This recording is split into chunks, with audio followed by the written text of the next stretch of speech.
Course का chapter first पदवन। अब जब हम पदवन पढ़ रहे हैं तो पदवन से पहले हमें जो आप लोगों ने 9th क्लास में पढ़ा था पद, उसके बारे में पहले मैं आपको जानकारी दूंगी, उसके बाद हम पदवन पे आएंगे ताकि आपको बहुत अच्छे से ये पाठ समझ में आ जाए। तो सबसे पहले देखो, भाषा की सबसे जो छोटी इकाई होती है उसे हम कहते हैं वर्ण। भाषा की सबसे छोटी इकाई, सबसे छोटी यूनिट होती है उसको हम कहते हैं वर्ण। ठीक है, अब वर्णों से हम क्या बनाते हैं? शब्द। तो वर्णों का सार्थक समूह, जब वर्णों को हम प्रॉपर व्यवस्थित तरीके से अरेंज करेंगे तभी वो क्या बनेगा? शब्द।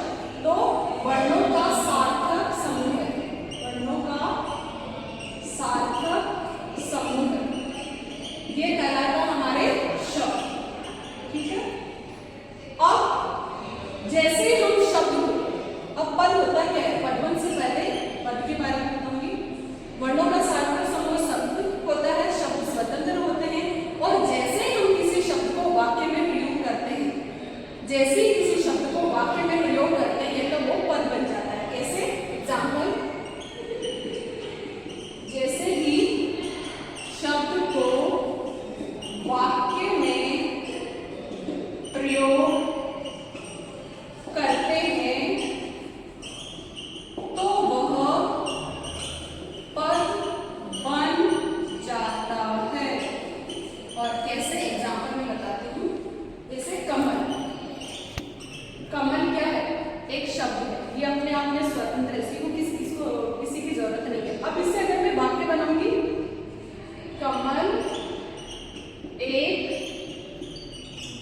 सुंदर पुष्प है। तो इसमें देखो, कमल लिया, कमल को जैसे ही मैंने इस वाक्य में प्रयोग किया, यानी कमल से लेके मैंने एक वाक्य बनाया, तो इस वाक्य को हम कहेंगे पद। क्यों? क्योंकि यहाँ पे इस वाक्य में हर एक शब्द पद का काम करेगा, कोई संज्ञा का काम करेगा, कोई सर्वनाम का, कोई क्रिया, कोई क्रिया विशेषण। तो हमारे पद क्या हो गया? शब्द का वाक्य में प्रयुक्त रूप, या जैसे ही हम शब्द को वाक्य में प्रयोग करेंगे वो पद बन जाएगा। ठीक है, अब पद के भी अलग अलग प्रकार होते हैं। पद के प्रकार होते हैं 5। पद 5 प्रकार के होते हैं। कौन कौन से होते हैं ये आपको मैं एक उदाहरण के द्वारा समझाती हूँ। जैसे रमेश धीरे धीरे लिखता है, या आलसी रमेश धीरे धीरे लिखता है। इस वाक्य से मैं आपको पूरे के पूरे जितने भी ये पद के भेद हैं वो मैं आपको समझाऊंगी। उदाहरण, आलसी रमेश धीरे धीरे लिखता है। अब इस उदाहरण में मैं आपको जो पद है उसके सारे प्रकार मैं आपको बताऊंगी। उससे पहले पद के जो प्रकार है वो 5 प्रकार होते हैं। पद के कितने प्रकार? 5 प्रकार। पहला संज्ञा पद, दूसरा सर्वनाम पद, तीसरा क्रिया ले लो या विशेषण क्रिया पद, चौथा विशेषण पद और 5वां क्रिया विशेषण पद। अब आप इसको कैसे पहचानोगे? आलसी, आलसी क्या है? विशेषता बताई जा रही है, तो ये हो जाएगा हमारे विशेषण पद।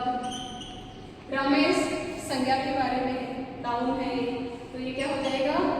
संज्ञा पद। धीरे धीरे, पहले मैं आपको क्रिया बताती हूँ फिर क्रिया विशेषण ज्यादा इजीली समझ में आएगा। लिखता है, ये क्या है? लिखता, लिखता है, ये पूरा आ जाएगा आपके इसमें, ये है क्रिया, क्रिया पद हो जाएगा।